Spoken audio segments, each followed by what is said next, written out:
பாஜகவின் சூழ்ச்சியால் பீகார், கர்நாடகாவை போன்று தமிழ்நாட்டிலும் வாக்குத் திருட்டு நடைபெற வாய்ப்புள்ளதாக காங்கிரஸ் மூத்த தலைவரும் முன்னாள் நிதி அமைச்சருமான ப. சிதம்பரம் எச்சரித்துள்ளார்.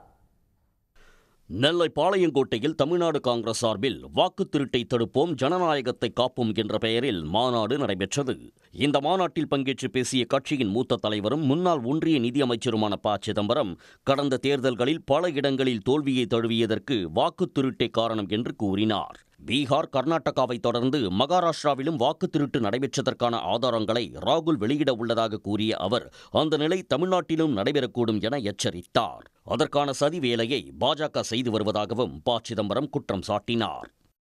போலியான வாக்காளர்களை சேர்ப்பது, உண்மையான வாக்காளர்களை பெயர்களை நீக்குவது, போலியான வாக்காளர்களை இல்லாத முகவரியில் சேர்ப்பது, ஒரு முகவரியில் 120 பேர் 130 பேர் வாக்காளர்கள் என்று பட்டியலிலே சேர்ப்பது, அவர்கள் பேரில் யாரோ கட்சிக்காரங்க, பாரதிய ஜனதா கட்சிக்காரர்கள் வந்து வாக்களிப்பது, இப்படித்தான் தேர்தல் நடந்திருக்கிறது என்பது நமக்கு புரியும். இந்த இயற்கைக்கு விரோதமான காணாமல் போயிட்டாங்க, குடிபெயர்ந்துட்டாங்க, மறைந்து போய்விட்டார்கள், இறந்து விட்டார்கள் என்பது சொல்லுது தில்லு முள்ளு என்று பல புள்ளியியல் அறிஞர்கள் சொல்லியிருக்கிறாங்க.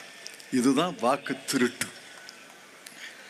இந்த வாக்கு திருட்டு இன்று பீகாரில் நடந்திருக்கு, கர்நாடகத்தில் நடந்திருக்கு, மகாராஷ்டிராலையும் நடந்திருக்கு என்று ராகுல் காந்தி சுட்டி காட்டுகிறார்.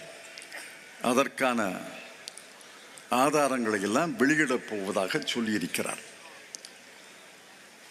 இந்த வாக்கு திருட்டு மற்ற மாநிலங்களில் நடக்கவே நடக்காதுன்னு நினைக்காதீங்க.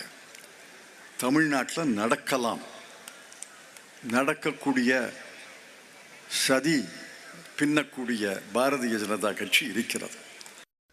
தமிழ்நாட்டில் அடுத்த 8 மாத காலத்திற்கு இந்தியா கூட்டணி கட்சியினர் விழிப்புடன் இருக்க வேண்டும் என்றும் ப. சிதம்பரம் கேட்டுக்கொண்டார். தொடர்ந்து பேசிய தமிழக காங்கிரஸ் மேலிட பொறுப்பாளர் கிரிஷ் ஜோடங்கர், அடுத்த கட்டமாக வாக்குத் திருட்டுக்கு எதிராக 5 கோடி கையெழுத்து பெறும் இயக்கத்தை காங்கிரஸ் நடத்தியிருப்பதாக கூறினார்.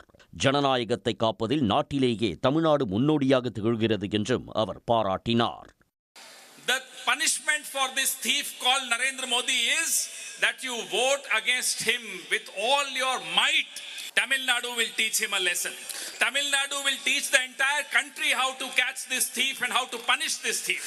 We caught him in Maharashtra, we caught him in Haryana, we caught him trying to steal in Bihar, we caught him in Rajasthan, we caught him in every other state. And here we have come to learn from you how to punish him. அடுத்து நடைபெறும் மாநாட்டில் பங்கேற்க காங்கிரஸ் தலைவர் மல்லிகார்ஜுன கார்கே, ராகுல் காந்தி உள்ளிட்டோர் தமிழ்நாடு வரவுள்ளதாக மாநாட்டில் பேசிய மாநில தலைவர் செல்வ பெருந்தகை தெரிவித்தார்.